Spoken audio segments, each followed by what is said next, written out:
Hari ini bersih-bersih rumah, petik sayur di halaman dan seperti biasa ditemani lamunan. Hai, selamat datang di keseharian aku yang sederhana. Kenalin, aku Bunda Cara, Caca dan Ara. Pagi ini aku mulai dengan buka jendela dulu, biar udara segar masuk. Hai guys, sambil temanin aku beberes, gimana kalau aku bacain cerita netizen aja? Biar nggak bosan, bukannya mau ngomongin orang ya, tapi cerita-cerita atau curhat orang lain itu bisa kita ambil pelajarannya. Yang baik dipakai, yang enggak ya kita buang. Jadi gini guys, isi curhatnya. Berawal dari dikenalkan adik iparku, cewek dengan kekasihnya, meminta pendapat tentang hubungan asmara mereka. Mereka berniat serius. Setelah aku kenal, aku yakini kekasihnya adalah lelaki yang baik, sopan, dan mengerti agama. Setelah mendapat dukungan dariku, mereka melanjutkan hubungan pacaran. Dan saat sebagai mbak ipar pun juga jadi dekat dengan kekasihnya adik iparku. Layaknya adik ipar sendiri, masih dalam hubungan wajar. Karena usia kami terpaut lumayan jauh, sekitar 8 tahun. Sangat berasa hubungan sebagai adik kakak biasa. Pada suatu hari terjadi bencana di keluargaku antara aku dan suamiku yang selama ini kuberikan pengabdian layaknya seorang raja. Apapun kulakukan karena cinta. Di 8 tahun pernikahan kami, tiba-tiba mengakui telah mencintai wanita lain. Hidupku hancur sehancur-hancurnya. Aku menangis, meraung, mengamuk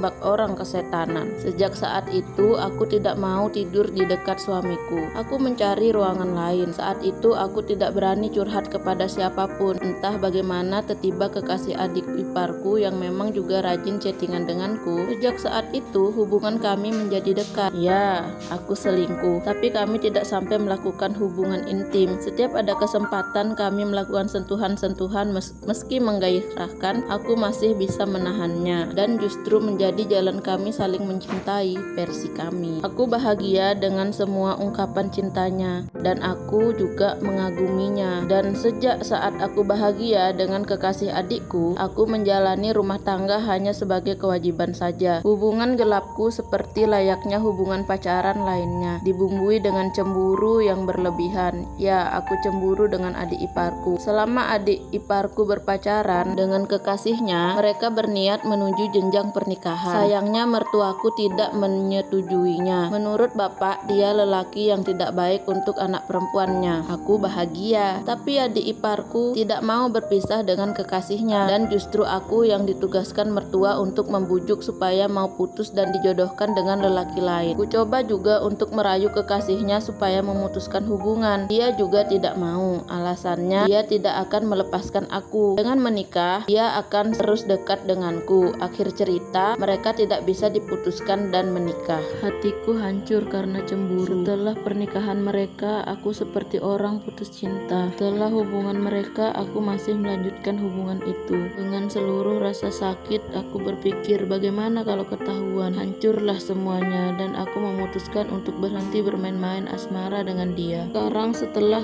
10 tahun berlalu sejak aku memutuskannya, sikapnya sekarang nampak cuek terhadapku. Masalahku adalah sebenarnya aku masih sangat menginginkannya meski dia sudah tidak mencintaiku lagi. Nah, gitu ceritanya guys. Apakah keputusannya sudah benar? Coba komen di bawah ya. Sekian dulu video keseharian aku. Lanjut part 2.